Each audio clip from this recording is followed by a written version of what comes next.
Hello दोस्तों, नमस्कार। दोस्तों, आज का हमारा टॉपिक है महाद्वीप एवं महासागरीय बेसिन की उत्पत्ति। अर्थात हमारी पृथ्वी पर जो 7 बड़े महाद्वीप हैं और 5 महासागर हैं, आखिर इनकी उत्पत्ति किस सिद्धांत के तहत हुई है या किस प्रकार से हुई है, इसको जानेंगे हम इस लेक्चर के तहत। तो दोस्तों, हम स्टार्ट करते हैं हमारा पहला टॉपिक, जिसको बोलते हैं महाद्वीपीय एवं महासागरीय विस्थापन का सिद्धांत या महाद्वीपीय एवं महासागरीय बेसिन की उत्पत्ति संबंधित सिद्धांत। तो दोस्तों, महाद्वीपीय एवं महासागरीय बेसिन से संबंधित जो सिद्धांत थे वो बहुत सारे थे, लेकिन सबसे मान्य सिद्धांत जो माने जाते हैं वो 2 माने जाते हैं। एक आता है वैगनर का महाद्वीपीय विस्थापन का सिद्धांत, महाद्वीपीय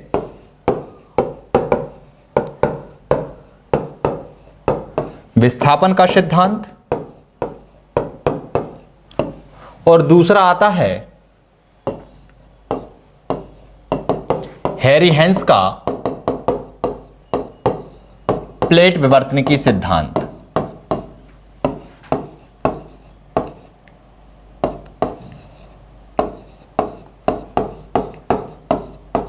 कौन कौन से सिद्धांत आते हैं?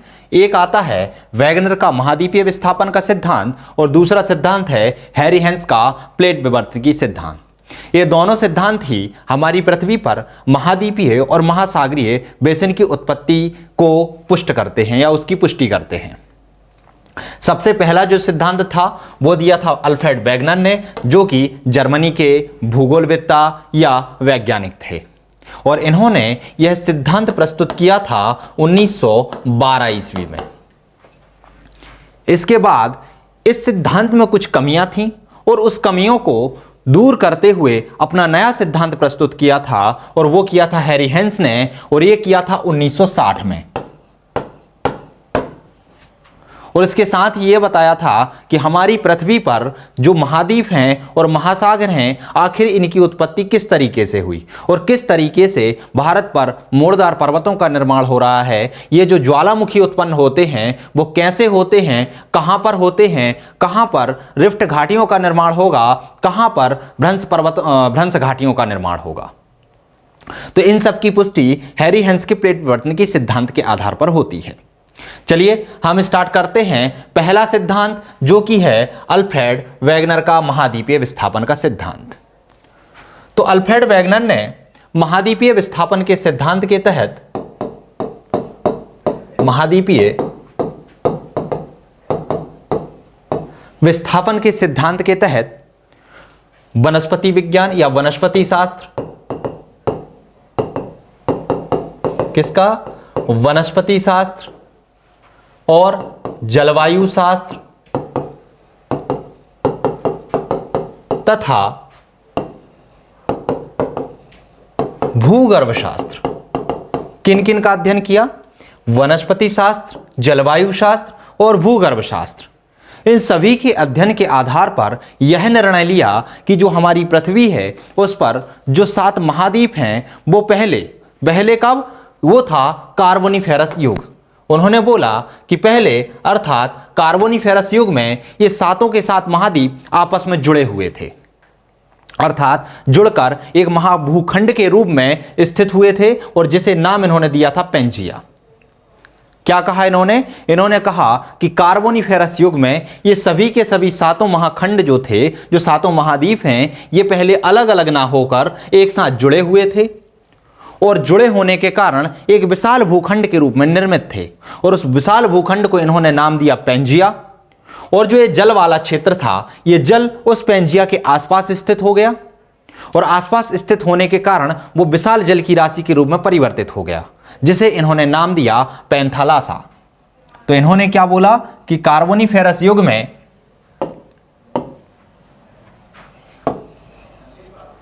ये सारे महाखंड क्या थे? एक महाखंड के रूप में निर्मित हो गए, मतलब करीब आ गए, और जो करीब जो स्थल भाग था वह पेंजिया के रूप में बना। किस रूप में बना?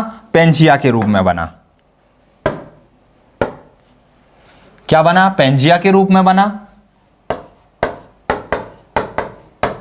और इसके आसपास जो जल का क्षेत्र था, इस जल के क्षेत्र को नाम दिया पैंथालासा। समझ रहे हैं?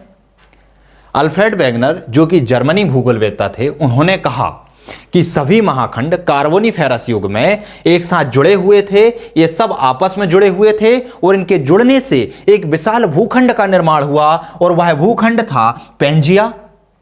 और उस भूखंड के आसपास जल का क्षेत्र था, विशाल जल राशि थी और उस जल राशि को कहा पैंथालासा। इसकी पुष्टि करने के लिए उन्होंने कुछ थ्योरियां दी, कुछ सिद्धांत प्रस्तुत किए और उन सिद्धांत के आधार पर उन्होंने पुष्ट करने का प्रयास किया, अपने सिद्धांत की पुष्टि की कि किस तरीके से ये जुड़े हुए थे। तो उन्होंने बोला कि यदि ये इन सभी भूखंडों को, इन सभी महाद्वीपों को आपस में लाके जोड़ा जाए तो वो एक साथ जुड़े हुए प्रतीत होते हैं और उस सिद्धांत को कहा था जिगसा फिट। क्या कहा गया था? Jigsaw fit. अर्थात यदि उत्तर अमेरिका, दक्षिण अमेरिका, यहां पर अफ्रीका और यूरोप को एक साथ मिलाया जाए तो ये इधर जाके फिट हो जाता है, ये इधर जाके फिट हो जाता है और ये आपस में जुड़ जाते हैं। यदि ऑस्ट्रेलिया को यहां पर लाया जाए, प्रायद्वीपीय भारत को नीचे लाया जाए तो ये भी आपस में जुड़ जाते हैं और इस प्रकार जुड़कर ये सारे महाद्वीप क्या एक भूखंड में निर्मित हो जाते हैं। अब जिग्सा फिट सिद्धांत जो थ्योरी इन्होंने दी थी, उसकी पुष्टि के लिए भी उन्होंने बहुत सारे सिद्धांत दिए। वैज्ञानिकों ने कहा कि आपने कैसे बोल दिया कि आपस में जुड़े हुए थे, कुछ तथ्य हैं आपके पास। तो उन्होंने उन तथ्यों के परिप्रेक्ष्य में कुछ तथ्य प्रस्तुत किए। पहला था, उन्होंने बोला कि पहला भौगोलिक एकरूपता का होना। भौगोलिक रूपता का होना मतलब उन्होंने यह बोला कि जो अटलांटिक महासागर है, अटलांटिक महासागर के दोनों तटों पर, यहां पर और यहां पर और यहां पर और यहां पर, अर्थात उत्तर अमेरिका के पूर्व में, दक्षिण अमेरिका के पूर्व में, यूरोप के पश्चिम में और अफ्रीका के पश्चिम में भौगोलिक विशेषताओं का एक रूप होना, अर्थात एक सी भौगोलिक विशेषताओं का होना। यहां पर वनस्पतियों का एक सा पाया जाना यह सिद्ध करता है कि अटलांटिक महासागर की नहीं था, अटलांटिक महासागर की जगह पर ये दोनों आपस में जुड़े हुए थे। इसी कारण से यहां की वनस्पति और यहां की वनस्पति तथा यूरोप के पश्चिमी तट की वनस्पति और अफ्रीका के पश्चिमी तट की वनस्पति एक जैसी थी।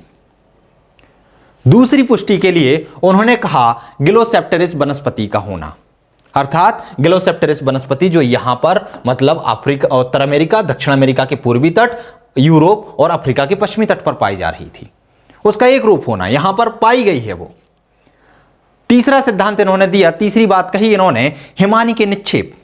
इन्होंने कहा कि भारत के छोटे नागपुर के पठार में, दक्षिण अफ्रीका में, मेडागास्कर में और ऑस्ट्रेलिया में हिमानी के निक्षेपों का पाया जाना यह सिद्ध करता है कि भारत जो प्रायद्वीपीय भारत का हिस्सा था, ये कहीं ना कहीं यहां पर था, ऑस्ट्रेलिया यहां पर था और ये आपस में जुड़े हुए थे। तो हिमानी के निक्षेप भी क्या सिद्ध कर रहे हैं? जिग्सा फिट सिद्धांत को पुष्ट करने का प्रयास कर रहे हैं, उसकी पुष्टि करने का क्या कर रहे हैं? प्रयास कर रहे हैं। अगली उन्होंने बोला लेमिंग मछली का पाया जाना। लेमिंग मछली प्रायः यूरोप के पश्चिमी तटों पर पाई जाती है, लेकिन खोज के दौरान यह निकला कि कनाडा में भी लेमिंग मछली के अवशेष मिले हुए हैं। यह सिद्ध करता है कि कनाडा कहीं प्राचीन समय में कहीं ना कहीं तो यूरोप से जुड़ा हुआ था। तो यह भी क्या कर रहा था? जिग्सा फिट सिद्धांत की पुष्टि कर रहा था। इसके बाद उन्होंने कहा कि चट्टानों, जो प्राचीन चट्टान है, उनकी आयु में एक रूपता का होना, अर्थात जो महाद्वीप हैं अलग अलग भले ही हैं, लेकिन यहां की जो प्राचीन चट्टानें हैं जो आपस में जुड़ी हुई थी, उनमें एक रूपता है। आगे चलकर कहीं ना कहीं यह खंड टूटा और टूटने के कारण ये दूर दूर स्थित हो गई हैं। तो ये सारे सिद्धांत जैसे कि लेमिंग मछली का पाया जाना, हिमोड़ का पाया जाना, गिलोसेप्टेरिस वनस्पति का पाया जाना, चट्टानों में एक रूपता का पाया जाना, ये क्या पुष्टि करते हैं? ये जिग्सा फिट सिद्धांत की पुष्टि करते हैं। और जिग्सा फिट सिद्धांत कहता है कि कार्बोनिफेरस युग में ये सारे के सारे महाद्वीप आपस में जुड़कर एक महाखंड का निर्माण करते थे और उस महाखंड का नाम दिया गया पेंजिया। और ये सारे सागर उस पेंजिया को घेरे हुए थे, अर्थात पेंजिया के चारों ओर एक विशाल जल राशि थी जिसे कहा गया पैंथालासा। इसकी पुष्टि इन्होंने इस सिद्धांत के तहत की। उसके बाद वो बोलते हैं कि कार्बोनिफेरस युग के बाद एक युग आता है जिसे कहते हैं ट्रियासिक युग। क्या नाम था? ट्रियासिक युग। ये कहते हैं कि जो पैंथालासा था और जो पेंजिया था,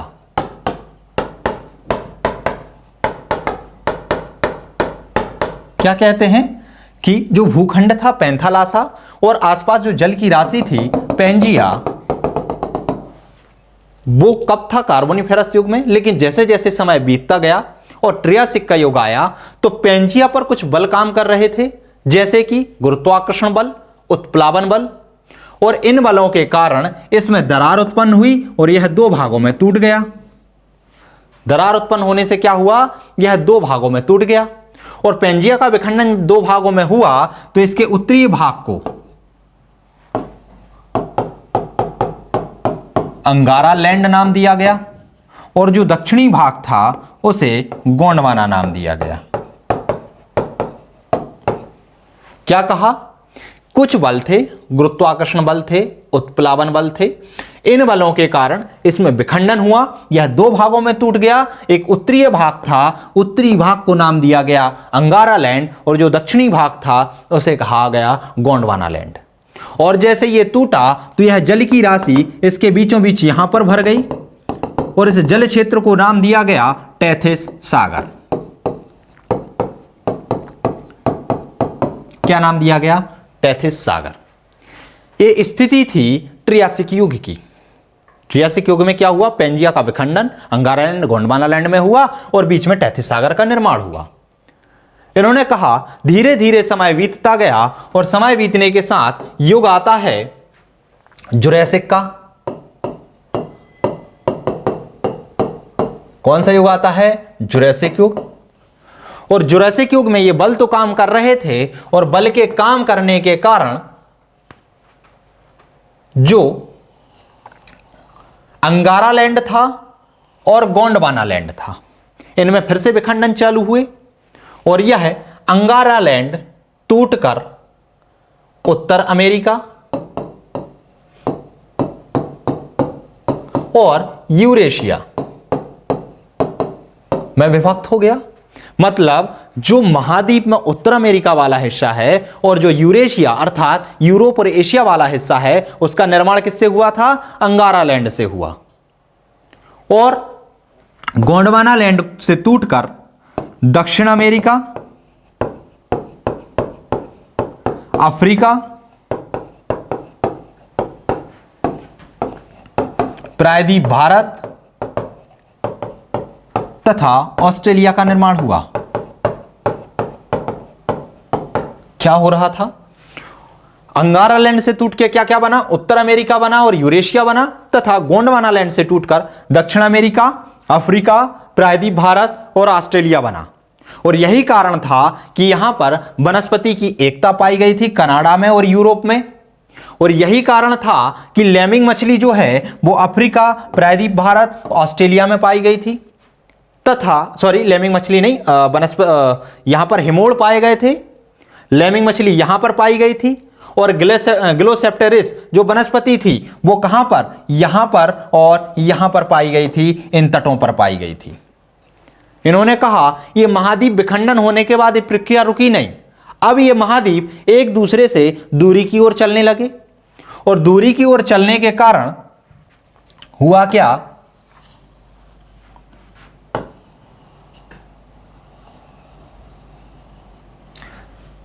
जो उत्तर अमेरिका था वो पश्चिम की ओर चल रहा था, जो दक्षिण अमेरिका था वो भी पश्चिम की ओर चल रहा था,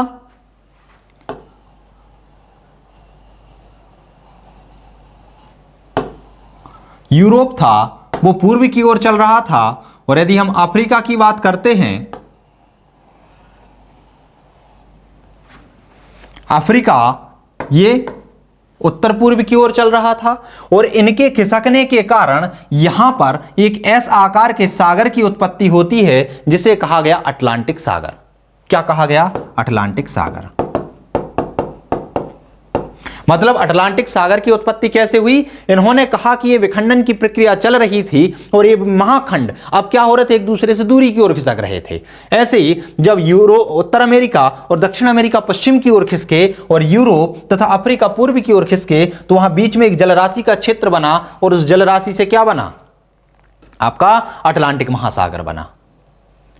इन्होंने कहा कि जो पेंजिया का बचा हुआ अपशिष्ट भाग था वो अंटार्कटिका के रूप में अभी भी अस्तित्व में है, तथा जो पैंथालासा का भाग था वो प्रशांत महासागर के रूप में अभी भी अस्तित्व में है। यह सिद्धांत था महाद्वीपीय विस्थापन का सिद्धांत। अर्थात उन्होंने अपने सिद्धांत के आधार पर पुष्टि करने का प्रयास किया कि किस तरीके से महाद्वीपों का निर्माण हुआ है, किस तरीके से महासागरों का निर्माण हुआ है और यह किस तरीके से गति कर रहे थे। इन्होंने अपने सिद्धांत के द्वारा सारे महासागर, चाहे वह हिंद महासागर हो, चाहे प्रशांत महासागर हो, चाहे अटलांटिक महासागर हो, चाहे दक्षिण महासागर हो, सभी की पुष्टि करने का प्रयास किया कि इनका निर्माण कैसे हुआ। साथ ही उन्होंने यह भी बात की कि आखिर ये वनस्पति की एकता क्यों है, ये अवशेष जो मिल रहे हैं वो एक से अलग अलग जगह पर क्यों मिल रहे हैं, तो वो क्या है, उन्होंने अपने सिद्धांत के आधार पर उसकी पुष्टि करने का प्रयास किया। लेकिन इस सिद्धांत में बहुत सारी कमियां थीं। वैज्ञानिकों ने वैगनर साहब से पूछा कि क्या जो ये विस्थापन हो रहा है कार्बोनिफेरस के बाद स्टार्ट हुआ, तो इसके पहले क्या था? आखिर ऐसे कौन से बल काम कर रहे थे जिसके कारण पेंजिया में विच्छेद नहीं हुआ, पेंजिया टूटा नहीं? अर्थात कार्बोनिफेरस युग के पहले पेंजिया में विघटन क्यों नहीं हुआ, कार्बोनिफेरस युग के बाद ही ये बल काम करना क्यों प्रारंभ हुए? तो इसकी व्याख्या करने में अल्फ्रेड वेगनर असफल रहे। दूसरा प्रश्न यह भी उठा कि किसी खंड को टूटने के लिए कितने बलों की आवश्यकता होती? क्या सिर्फ 2 या 3 बलों के कारण कोई पिंड विघटित हो जाएगा? इसकी भी व्याख्या करने में वो असमर्थ रहे। उसके बाद एक प्रश्न और उठा कि जब यह विखंडन चल रहा था, क्रमशः ट्रियासिक युग में विखंडन हुआ, जुरासिक युग में विखंडन हुआ, लेकिन जुरासिक युग के बाद अब विखंडन क्यों नहीं हो रहा है? अब ये महाद्वीप अब क्यों नहीं टूट रहे हैं? अभी भी इनको टूटना चाहिए। तो इसकी भी पुष्टि करने में क्या रहे? असफल रहे। एक बात और थी कि इन्होंने कहा था कि जो उत्तर अमेरिका वाला क्षेत्र है और दक्षिण अमेरिका वाला क्षेत्र है, ऐसे ही जो यूरोप वाला क्षेत्र है और जो अफ्रीका वाला क्षेत्र है, इसके तटों पर अर्थात अटलांटिक महासागर के पश्चिम में और अटलांटिक महासागर के पूर्व में वनस्पति की एकता की बात कही थी कि वनस्पति एकता पाई गई है। लेकिन क्या हर जगह वनस्पति की एकता पाई गई है? तो नहीं, कहीं कहीं पाई गई है। तो इसका भी प्रश्न किया गया कि ऐसा क्यों है? यदि ये आपस में जुड़े हुए थे तो एक रूपता हर जगह पाई जानी थी।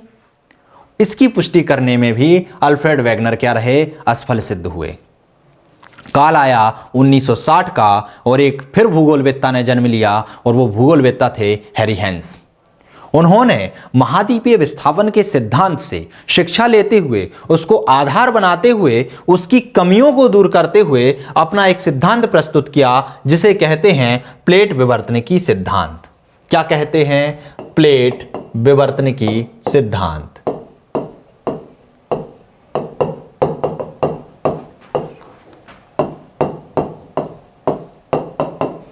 यह सिद्धांत कब प्रतिपादित किया गया था? तो 1960 में प्रतिपादित किया गया था। किसने किया था? हैरी हेंस ने किया था। ये फैक्ट आपको याद रखना है, ये पूछे जाते हैं। अब इन्होंने क्या किया कि जो कमियां थी महाद्वीपीय विस्थापन के सिद्धांत में, जैसे कि कितने बल किसी खंड को टूटने के लिए आवश्यक होते हैं, आखिर ये विखंडन कार्बोनिफेरस युग के पहले क्यों नहीं हुआ, इन सब प्रश्नों से बचते हुए उन्होंने अपने सिद्धांत में कहा कि ये जो पृथ्वी है और जो महाद्वीप हैं, उन्होंने महाद्वीप नाम ना देकर प्लेट नाम दिया। उन्होंने बोला कि पृथ्वी पर पेंजिया नहीं था, एक कोई भूखंड नहीं था, वरन पृथ्वी पर 7 बड़ी और 20 छोटी प्लेटें पहले से ही उपस्थित थी। अर्थात उन्होंने ये नहीं कहा कि इसके विखंडन से हुआ। क्यों? क्योंकि यदि इसके विखंडन से होता तो वही प्रश्न फिर उठते। तो उससे बचने के लिए उन्होंने कहा कि पृथ्वी पर प्रारंभ से ही 7 बड़ी और 20 छोटी प्लेटें विद्यमान थीं। नासा ने भी 100 प्लेटों की पुष्टि की हुई है कि 100 प्लेटें पहले से ही विद्यमान हैं, अभी अस्तित्व में आ चुकी हैं। बहुत सारी प्लेटें थीं, लेकिन अभी पुष्टि कितने की हो पाई है? 100 प्लेटों की हो पाई है। और हैरी हंस ने क्या कहा था? हैरी हंस ने कहा कि 7 बड़ी और 20 छोटी प्लेटें पहले से ही विद्यमान थीं, और ये प्लेटें स्थेनोस्फीयर, एक दुर्लभ मंडल है, इसे बोलते हैं स्थेनोस्फीयर। स्थेनोस्फीयर पर क्या हो रही हैं? तैर रही हैं।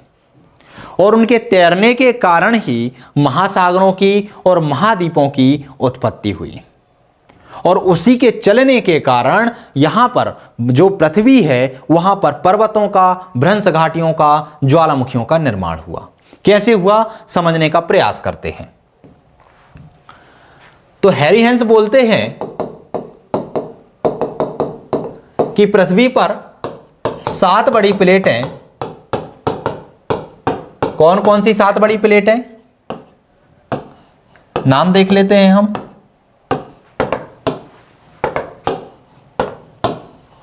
7 बड़ी प्लेटें। पहली आ जाएगी यूरेशियाई प्लेट, फिर आ जाएगी अफ्रीकन प्लेट, उत्तर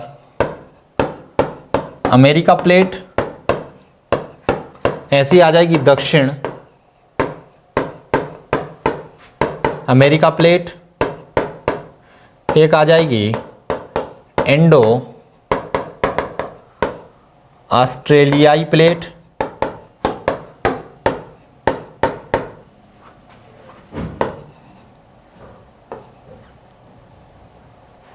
एक आ जाएगी आपकी प्रशांत महासागरीय प्लेट,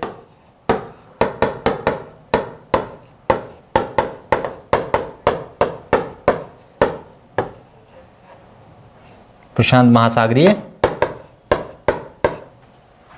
और एक आ जाएगी अंटार्कटिका प्लेट। अर्थात ये 7 बड़ी प्लेटें थीं। कौन कौन सी थीं? एक यूरेशियाई प्लेट थी जो कि यूरोप और एशिया से मिलकर बनी हुई थी, एक उत्तर अमेरिकन प्लेट थी, दक्षिण अमेरिकन प्लेट थी, अफ्रीकन प्लेट थी, अफ्रीकन प्लेट के बाद इंडो और ऑस्ट्रेलियाई प्लेट, अर्थात जो प्रायद्वीपीय भारत है और ऑस्ट्रेलिया जुड़ा हुआ था एक ही प्लेट के रूप में उपस्थित था, प्रशांत महासागरीय प्लेट थी, और एक अंटार्कटिका प्लेट थी। मतलब जो महाद्वीप हैं उनकी प्लेटें अलग अलग थीं और महासागरीय प्लेट, अर्थात ये जो 7 बड़ी महाप्लेटें थीं वो महासागरीय प्लेटों और महाद्वीपीय प्लेटों से निर्मित थीं। और यह प्लेटें स्थेनोस्फीयर पर क्या कर रही थीं? गति कर रही थीं। और इनकी गति करने के कारण ही बहुत सारी स्थलाकृतियों और महाद्वीपों का निर्माण हुआ है। अब इन्होंने बोला कि इन प्लेटों की गति करने से 3 प्रकार के किनारों का निर्माण होता है। कौन कौन से 3 प्रकार के किनारे? एक बोलते हैं वो अपसारी किनारा, एक होता है अभिसारी किनारा,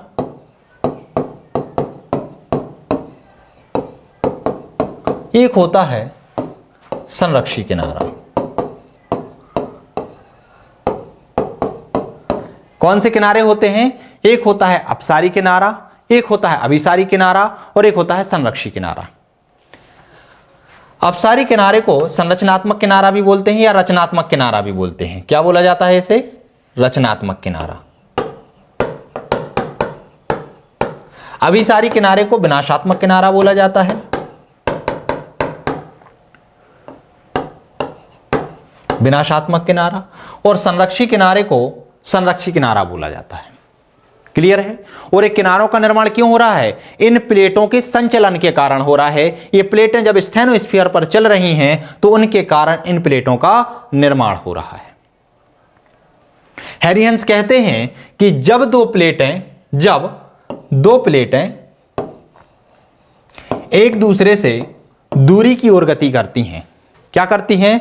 एक दूसरे से दूरी की ओर गति करती हैं, तो दूरी की ओर गति करने से बीच में दरारें बनती हैं, और जब दरारें बनेंगी तो यहां से लावा बाहर आएगा, और लावा बाहर आने से ज्वालामुखी का निर्माण होगा, और ज्वालामुखी के द्वारा निकले लावा के ठंडे होने से महाद्वीपीय कटक की निर्माण होता है, महाद्वीपीय कटकों का निर्माण होता है और द्वीपों का निर्माण होता है। क्लियर है? तो कुछ चीजें बन रही हैं, इसलिए इसे क्या बोला जाता है? रचनात्मक किनारा बोलते हैं। अपसारी किनारा क्यों बोलते हैं? क्योंकि ये प्लेटें एक दूसरे से दूरी की ओर जा रही हैं। समझ में आया क्या हो रहा है? जब दो प्लेटें, अब वो दो प्लेटें कुछ भी हो सकती हैं, चाहे महाद्वीपीय प्लेटें हों, चाहे महासागरीय प्लेटें हों, या महाद्वीपीय महासागरीय प्लेटें हों। प्लेटें किससे बनी हैं? महाद्वीप और महासागर दोनों से मिलकर बनी हुई हैं। किस पर संचरण कर रही हैं? तो एक स्टेनोस्फीयर है, एक दुर्लभ मंडल है, उस पर गति कर रही हैं। तो जब एक दूसरे से दूरी की ओर चलती हैं तो अंदर से दरार उत्पन्न होती है, और दरार से जो पृथ्वी के अंदर मैग्मा उपस्थित होता है वो लावा के रूप में ऊपर आता है, और उसके जमने से महाद्वीपीय कटकों का निर्माण होता है या फिर द्वीपों का निर्माण होता है। जैसे उदाहरण में हम देख लेते हैं,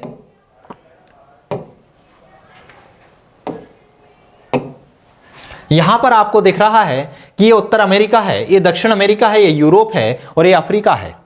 उत्तर अमेरिका की गति पश्चिम की ओर है, दक्षिण अमेरिका की गति भी पश्चिम की ओर है। ये दो प्लेटें हैं, उत्तर अमेरिकाई प्लेट, दक्षिण अमेरिकाई प्लेट, ये गति कर रही हैं। ये अफ्रीकन प्लेट है, पूर्वी की ओर गति कर रहा है। यूरोप वहीं पर स्थित है, वो भी थोड़ा सा पूर्वी की ओर खिसक रहा है।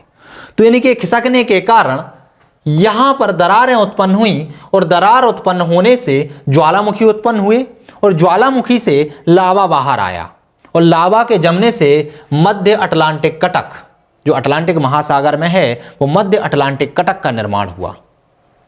यदि पृथ्वी की सबसे लंबी स्थलाकृतियों की बात की जाए कि पृथ्वी की सबसे लंबी स्थलाकृतियां क्या हैं, तो वो क्या होती हैं? महासागरीय कटक ही होते हैं।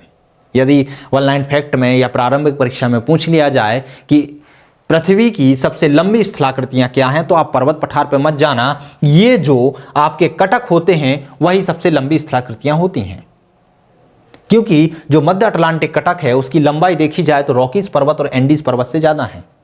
तो यानी कि दूर खिसकने से हो क्या रहा है? ये अपसारी प्लेट का किनारा बनता है, और अपसारी से संरचनात्मक बनता है। यहां से लावा निकलता है, और लावा निकलने से क्या बना है? यह मध्य अटलांटिक कटक का निर्माण हुआ है। तो ये क्या था? रचनात्मक किनारा था। दूसरे किनारे की इन्होंने बात की थी। दूसरे किनारे में इन्होंने बोला विनाशात्मक किनारा। विनाशात्मक किनारे में या अभिसारी किनारे को अलग अलग तरीके से इन्होंने परिभाषित किया है। इन्होंने कहा कि विनाश जो होता है वो 3 तरीके से होता है। कितने तरीके से होता है? यदि हम बोलें अभिसारी किनारे की, अभिसारी किनारा यह 3 तरीके से बनता है। विनाश 3 तरीके से होता है। जब कभी ध्यान रखना कि प्लेटें टकराएंगी, और 2 टकराने वाली प्लेटों में एक भारी प्लेट होगी और एक हल्की प्लेट होगी। टकराएगी तीनों जगह पे, ऐसा तो है नहीं कि टकराए नहीं। लेकिन प्लेटें हमने पढ़ी हैं कि प्लेटें 2 प्रकार की हैं, एक महासागरीय प्लेट है और एक महाद्वीपीय प्लेट है। इन्होंने कहा कि जब कभी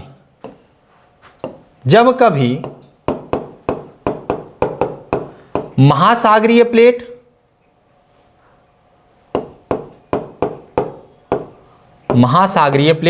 और महाद्वीपीय प्लेट आपस में टकराती हैं, क्या हो रहा है? महासागरीय प्लेट और महाद्वीपीय प्लेट आपस में टकराती हैं, तो महासागरीय प्लेट होती है वो भारी होती है, और भारी होने के कारण वो क्या होगी? नीचे धंस जाएगी, और महाद्वीपीय प्लेट हल्की होने के कारण उसके ऊपर चढ़ जाएगी। और जैसे ही ऊपर चढ़ी, ध्यान रखना, ये एक मंडल पर तैर रही हैं जिसे क्या कहा गया था, स्टेनोस्फीयर कहा गया था। तो इस पर तैरने के कारण जब एक दूसरे के करीब आती हैं, करीब आने से यदि इसकी गति इस तरफ होती है, इसकी गति इस तरफ होती है, तो एक दूसरे से टकरा जाती हैं और टकराने से क्या होता है, महासागरीय प्लेट नीचे की ओर धंस जाती है और महाद्वीपीय प्लेट ऊपर की ओर चढ़ जाती है। तो जैसे ये नीचे की ओर धंसती है तो यहां पर भ्रंशन की क्रिया होती है, ये टूटने लगती है और टूटकर मैग्मा में परिवर्तित हो जाती है। तो कभी कभी जब जैसे ये टकराती है तो यहां से क्या, ज्वालामुखी उत्पन्न होने लगते हैं इस दरार से। तो एक तो यहां से टकराने से क्या बनेंगे, ज्वालामुखी बनते हैं। दूसरा, यहां के टकराने से वलित या मूलदार पर्वतों का भी निर्माण होता है। यदि यहां पर मलबा जमा होता है तो मलबा फोल्ड होकर ऊपर की ओर उठ जाता है और इससे किसका निर्माण होता है, वलित पर्वतों का निर्माण होता है। किसका निर्माण होता है, वलित पर्वतों का निर्माण होता है। उदाहरण में हम समझ लेते हैं कि कैसे हो रहा है, कहां पर हो रहा है। तो आप जब मैप में देखते हैं तो आपको दिखाई दे रहा है, यहां पर हमने बोला था कि ये इस दिशा में गति कर रहा है, ये इस दिशा में गति कर रहा है। ये उत्तर अमेरिका प्लेट है, ये दक्षिण अमेरिका प्लेट है, और ये जो प्रशांत महासागर है, प्रशांत महासागर के नीचे एक प्लेट है, उसे बोलते हैं प्रशांत महासागरीय प्लेट। क्या बोलते हैं, प्रशांत महासागरीय प्लेट। तो जो प्रशांत महासागरीय प्लेट है वो बहुत भारी प्लेट है। उत्तर अमेरिका प्लेट, दक्षिण अमेरिका प्लेट हल्की प्लेट है। जैसे ही इससे टकराती है तो टकराने से यहां पर जो मलबा जमा हुआ है उससे क्या हो रहा है, फोल्ड माउंटेन का निर्माण हो रहा है। और आप देखते हैं कि उत्तर अमेरिका में यहां पर रॉकी पर्वत है जो कि मूड़दार पर्वत है, और दक्षिण अमेरिका के यहां पर एंडीज पर्वत है जो कैसा है, मूड़दार पर्वत है। कैसा पर्वत है, मूड़दार पर्वत है। निर्माण हुआ क्यों, क्योंकि दो प्लेटें आपस में टकरा रही हैं। ये अभिसारी किनारा था, अभिसारी किनारे में प्रशांत महासागरीय प्लेट जो कि भारी होने के कारण नीचे धंस गई, और उत्तर अमेरिका तथा दक्षिण अमेरिका प्लेट हल्की होने के कारण इसके ऊपर चढ़ गई। और यहां पर जो मलबा था वो फोल्ड होकर, वो वलित होकर ऊपर की ओर उठ गया, जिससे रॉकी पर्वत और एंडीज पर्वत का निर्माण हुआ। एक चीज और बताई थी मैंने कि यहां पर जब दरारें बनती हैं तो वहां पर ज्वालामुखी का भी निर्माण होता है। किसका निर्माण होता है, ज्वालामुखी का। तो आप लोगों ने रिंग ऑफ फायर का नाम सुना होगा, अग्नि का वलय द्वीप। प्रशांत महासागर की बात की जाए तो प्रशांत महासागर के तटीय भागों में एक ये वाला भाग और एक ये वाला भाग, यहां पर ज्वालामुखी की अधिकता पाई जाती है। अर्थात विश्व के 70% ज्वालामुखी इन्हीं के तट पर पाए जाते हैं। यही क्यों है, क्योंकि यह अभिसारी किनारा है, विनाशात्मक किनारा है। उत्तर अमेरिका इस तरफ जाके टकरा रहा है, दक्षिण अमेरिका इस तरफ जाके टकरा रहा है। यूरोप की बात, यूरेशिया की बात करें तो वह इस तरीके से गति कर रहा है, ऑस्ट्रेलिया भी इस तरीके से गति कर रहा है। इसलिए ये क्या कर रहे हैं, कहीं ना कहीं प्रशांत महासागरीय प्लेट से टकरा रहे हैं, और टकराने के कारण यहां भ्रंश बनते हैं, और भ्रंश से लावा बाहर आता है और ज्वालामुखी उत्पन्न होते हैं।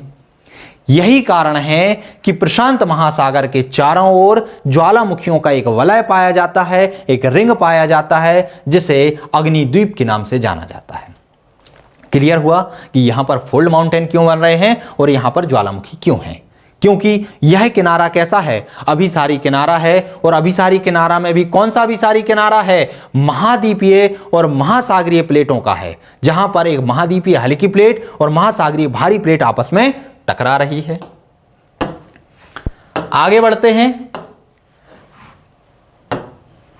आते हैं हम जहां पर, अब ये तो हमने महासागरीय और महाद्वीप का देख लिया। अब एक जगह प्लेट होती है जहां पर महासागरीय और महासागरीय प्लेट टकराती है। दो प्लेटें हैं, दोनों कैसी हैं, महासागरीय महासागरीय हैं।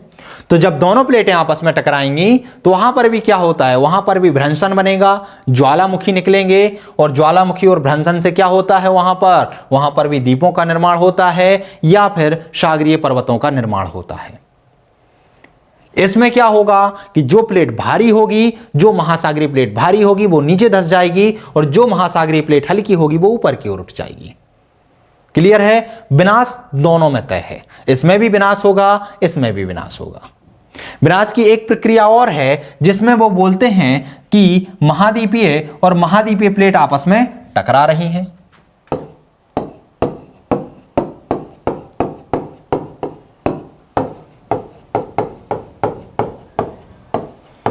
क्या है? दो प्लेटें हैं, दोनों कैसी हैं? महाद्वीपीय प्लेटें हैं। ये इस तरीके की चल रही है, ये इस तरफ चल रही है। जब दोनों के पास आते हैं, दोनों टकराते हैं, तो जो महाद्वीपीय प्लेट हैवी होती है, भारी होती है, वो नीचे धंस जाती है। जो महाद्वीपीय प्लेट हल्की होती है वो ऊपर की ओर उठ जाती है और इनके टकराने से पुनः यहां पर बलित या मोड़दार पर्वतों का निर्माण होता है, ज्वालामुखी का निर्माण होता है, भूकंप का निर्माण होता है। क्या क्या हो रहा है? भूकंप भी उत्पन्न होते हैं जब ये टकराती हैं, ज्वालामुखी भी उत्पन्न होते हैं और वलित या फोल्ड माउंटेन का भी निर्माण होता है। उदाहरण के रूप में हम हिमालय की उत्पत्ति को देख सकते हैं कि कैसे हमारे हिमालय की उत्पत्ति हुई। पीएससी प्रारंभिक परीक्षा जो मध्य प्रदेश लोक सेवा आयोग की मुख्य परीक्षा थी, उसके 2018 के प्रश्न पत्र में एक प्रश्न पूछा गया था कि महाद्वीपीय प्लेट विवर्तन की सिद्धांत के आधार पर हिमालय की उत्पत्ति की व्याख्या कीजिए। तो उसकी व्याख्या प्लेट विवर्तन की सिद्धांत के आधार पर ही होती है। क्यों? क्योंकि प्लेट विवर्तन की सिद्धांत के आधार पर ही हम अपसारी, अभिसारी और संरचनात्मक किनारों को पढ़ते हैं और देखते हैं कि ये किस तरीके से, चाहे महाद्वीपीय प्लेट हो चाहे महासागरीय प्लेट हो, ये दोनों स्टेनोस्फीयर पर किस तरीके से गति कर रही हैं, किस तरीके से अभिसारी, किस तरीके से अपसारी और किस तरीके से संरचनात्मक किनारों का निर्माण कर रही हैं। देखते हैं, यहां पर हमने देखा था कि ये प्रशांत जो प्रायद्वीपीय भारत वाला हिस्सा है वो पहले कहां था? यहां पर था। ये उत्तर की ओर गति किया और उत्तर की ओर गति करने के बाद ये पहले क्या था? इंडो ऑस्ट्रेलियाई प्लेट थी। इंडो ऑस्ट्रेलियाई प्लेट, ऑस्ट्रेलिया इस तरफ चला गया और प्रायद्वीपीय भारत ऊपर की ओर आया, इंडियन प्लेट ऊपर की ओर आई। ये प्लेट जो थी वो हल्की प्लेट थी और ये जो प्लेट थी वो कैसी थी? भारी प्लेट थी। और यहां पर बीचों बीच हमने महाद्वीपीय विस्थापन के सिद्धांत के आधार पर देखा था कि जब पेंजिया का निर्माण दो भागों में हुआ था, पेंजिया का विखंडन दो भागों में हुआ था, तो वहां पर बीच में एक सागर की उत्पत्ति हुई थी। उस सागर का नाम हमने दिया था टेथिस सागर। तो यहां पर वो टेथिस सागर ही स्थित था और टेथिस सागर में समय दर समय बीतने के बाद यहां पर मलबा जमने लगा और मलबा जमने के कारण एक मैदान का निर्माण हो गया। और जैसे ये प्लेट ऊपर की ओर आई और जैसे ये नीचे की ओर धसी और उत्तर अमेरिकाई प्लेट यूरेशियाई प्लेट नीचे की ओर धसी और इंडियन प्लेट ऊपर की ओर चढ़ी, तो इसके बीच में जो मलबा था वो बलित रूप में क्या हो गया? ऊपर की ओर उठ गया। और ऊपर की ओर उठने से नवीन बलित मोड़दार पर्वत अर्थात नवीन बलित हिमालय का निर्माण हुआ या नवीन मोड़दार पर्वत का निर्माण हुआ। और ये प्रक्रिया लगातार चल रही है। जो प्रायद्वीपीय भारत है वो उत्तर की ओर अभी भी खिसक रहा है। इसीलिए माउंट एवरेस्ट जो कि विश्व की सबसे ऊंची चोटी है, उसकी ऊंचाई यदि हम देखते हैं तो 8,848 मीटर मिलती है। लेकिन अभी यदि वर्तमान की ऊंचाई की बात करें तो वो ऊंचाई 8,850 मीटर हो गई है। अर्थात माउंट एवरेस्ट की ऊंचाई भी लगातार बढ़ रही है और इसका निर्माण अभी भी चल रहा है। इसलिए इसे नवीन मोड़दार पर्वत कहा जाता है। और इसका निर्माण कैसे हुआ? विनाशी या अभिसारी किनारे से हुआ है। और अभिसारी किनारा कौन सा था? तो अभिसारी महाद्वीपीय और महाद्वीपीय था कि एक महाद्वीप से दूसरा महाद्वीप टकराने से हुआ था। आगे बढ़ते हैं।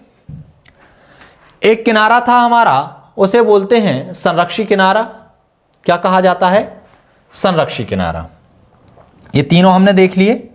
तीनों के बाद किनारे में आखिरी जो किनारा था हमारा वो था संरक्षी किनारा। संरक्षी किनारे में क्या होता है कि दो प्लेटें एक दूसरे के या तो समानांतर एक दिशा में चलती हैं या समानांतर विपरीत दिशा में चलती हैं। तो जब कभी ये प्लेटें एक दूसरे के समानांतर चलती हैं तो इनमें कोई भी ना तो टूटन की क्रिया होती है और ना ही रचना की क्रिया होती है, अर्थात इनसे ना तो किसी चीज की उत्पत्ति होती है और ना ही किसी चीज का विनाश होता है। उदाहरण के लिए हम उत्तर अमेरिका और दक्षिण अमेरिका को देख सकते हैं कि उत्तर अमेरिका और दक्षिण अमेरिका एक साथ कहां की ओर चल रहे हैं, एक साथ पश्चिम की ओर खिसक रहे हैं। तो ये जो किनारा होगा वो कैसा किनारा होगा, संरक्षी किनारा होगा, और संरक्षी किनारे के कारण यहां पर किसी भी चीज का निर्माण नहीं होगा। तो ये जो तीन सिद्धांत हैं, तीनों किनारे हैं, इनके आधार पर हैरी हेंस ने महाद्वीपों की उत्पत्ति, महासागरों की उत्पत्ति के आधार पर इनकी व्याख्या की है कि आखिर इनकी उत्पत्ति कैसे हुई है। इसी के आधार पर उन्होंने बताया है कि ये 7 प्लेटें पहले से थी, ये संचालित हो रही हैं, ये इधर की ओर चल रहा है, ये पश्चिम की ओर चल रहा है। इससे यहाँ पे अटलांटिक महासागर का निर्माण हुआ और अटलांटिक महासागर के अंदर अटलांटिक महाद्वीपीय कटक का निर्माण हुआ। किस तरीके से यहां पर कटकों का निर्माण हुआ है, किस तरीके से ये जो प्रशांत महासागर क्षेत्र है वो रिंग ऑफ फायर कहलाता है, किस तरीके से उत्तर अमेरिका के पश्चिम ओर और दक्षिण अमेरिका के पश्चिम ओर मुर्दार पर्वतों का निर्माण हुआ है, और किस तरीके से हमारे हिमालय की उत्पत्ति हुई है। इन सभी सिद्धांतों की पुष्टि करते हुए हैरी हेंस ने अपना प्लेट विवर्तनिकी सिद्धांत प्रस्तुत किया और सिद्ध करने का प्रयास किया कि किस तरीके से महाद्वीप और महासागरों की उत्पत्ति हुई है। तो दोस्तों, ये हमारा टॉपिक था महाद्वीपीय और महासागरीय बेसिन की उत्पत्ति संबंधी, जिसके अंतर्गत हम लोगों ने 2 सिद्धांत पढ़े थे, एक प्लेट विवर्तनिकी सिद्धांत और एक महाद्वीपीय विस्थापन की सिद्धांत। 2 मिनट में मैं इसका रिवीजन कर देता हूं ताकि आपका माइंड क्लियर हो जाए कि आखिर ये सिद्धांत क्या था। तो सबसे पहले हम लोगों ने पढ़ा था महाद्वीपीय विस्थापन का सिद्धांत, जिसे 1912 में किसने, अल्फ्रेड वेगनर ने दिया था। और अल्फ्रेड वेगनर कहाँ के थे, जर्मनी के वैज्ञानिक थे। उन्होंने बोला कि कार्बोनिफेरस युग में ये 7 महाद्वीप नाम ना देकर उन्होंने खंड का नाम दिया था कि ये खंड जो थे आपस में जुड़े हुए थे, और उस जुड़े हुए भाग को पेंजिया कहा, और उसके चारों ओर जो जल क्षेत्र था उसे पैंथालासा कहा। उन्होंने कहा कि इस पर कुछ बल काम कर रहे थे, जैसे कि उत्प्लावन बल था, ज्वारीय बल था, गुरुत्वाकर्षण बल था। इन बलों के कारण उसमें टूटन की प्रक्रिया हुई और यह 2 भागों में टूट गया। उत्तर का भाग अंगारा लैंड कहलाया, दक्षिण का भाग गोंडवाना लैंड कहलाया, और बीच में जो जल क्षेत्र बन गया उसे टैथिस सागर कहा। उन्होंने कहा कि जो उत्तरीय भाग था उसमें जुरैसिक युग में ये क्रिया चलती रही, और इससे उत्तरी जो अंगारा लैंड था इससे यूरेशिया का निर्माण हुआ और उत्तर अमेरिका का निर्माण हुआ। उसी के साथ ही यदि गोंडवाना लैंड की बात करें तो यहां से दक्षिण अमेरिका, अफ्रीका और इंडिया और ऑस्ट्रेलिया का निर्माण हुआ। लेकिन इसमें भी कुछ कमियां थी, जैसे कि यह बलों की मात्रा को नहीं बता पाया कि कितने बल इसके टूटने के लिए जिम्मेदार होते हैं। यह भी नहीं बता पाया था कि आखिरकार कार्बोनिफेरस युग के पहले यह क्यों जुड़ा हुआ था। इन्होंने जिग्साफिट के तहत जो वनस्पतिक एकता की बात की थी वो भी हर जगह नहीं थी, और इन्हीं सभी की पुष्टि करते हुए एक सिद्धांत आया जिसे कि हैरी हेंस का प्लेट विवर्तनिकी सिद्धांत कहा गया। और प्लेट विवर्तनिकी सिद्धांत के आधार पर हैरी हेंस ने कहा कि पेंजिया एक नहीं था। पृथ्वी की जब उत्पत्ति हुई थी तो उत्पत्ति के साथ ही इस पर 7 बड़ी और 20 छोटी प्लेटें पहले से ही उपस्थित थीं, और ये प्लेटें थीं उत्तर अमेरिका प्लेट, दक्षिण अमेरिका प्लेट, यूरेशियाई प्लेट, अफ्रीका प्लेट, इंडो ऑस्ट्रेलियाई प्लेट, प्रशांत महासागरीय प्लेट और अंटार्कटिका प्लेट। और ये प्लेटें स्टेनोस्फीयर या दुर्लभ मंडल पर स्वतंत्रतापूर्वक विचरण कर रही थीं, और विचरण करने से 3 प्रकार के किनारे बनते हैं कि जब कोई 2 प्लेटें एक दूसरे से दूर जाती हैं तो उनसे रचनात्मक किनारा बनता है, जब कोई 2 प्लेटें एक दूसरे के करीब आती हैं तो विनाशात्मक किनारा बनता है, और जब 2 प्लेटें एक दूसरे के समानांतर चलती हैं तो उससे क्या बनता है, संरक्षी किनारा बनता है। इसके द्वारा बहुत सारे मुर्दार पर्वत, ज्वालामुखी और रिफ्ट घाटियों का निर्माण होता है। इसके साथ ही उन्होंने कहा कि विनाशात्मक किनारे में 3 प्रकार की प्रक्रियाएं होती हैं। जब महाद्वीपीय प्लेट टकराती है तो अलग स्थिति होती है, जब महाद्वीपीय और महासागरीय प्लेट टकराती है तो अलग स्थिति होती है, और जब महासागरीय प्लेट टकराती है तो अलग स्थिति होती है। तो इन सभी के आधार पर उन्होंने महाद्वीपीय उत्पत्ति के सिद्धांत की पुष्टि की। तो दोस्तों, आई होप आप लोगों को यह लेक्चर समझ में आया होगा। इसके बाद हमारा जो नया टॉपिक होगा वो पृथ्वी पर लगने वाले बलों से संबंधित होगा कि आखिर पृथ्वी पर कितने प्रकार के बल लगते हैं, किस प्रकार लगते हैं, और उन बलों के द्वारा पृथ्वी पर किन किन स्थलाकृतियों का निर्माण होता है। तो चलिए तब मिलते हैं अगले लेक्चर में, तब तक के लिए नमस्कार।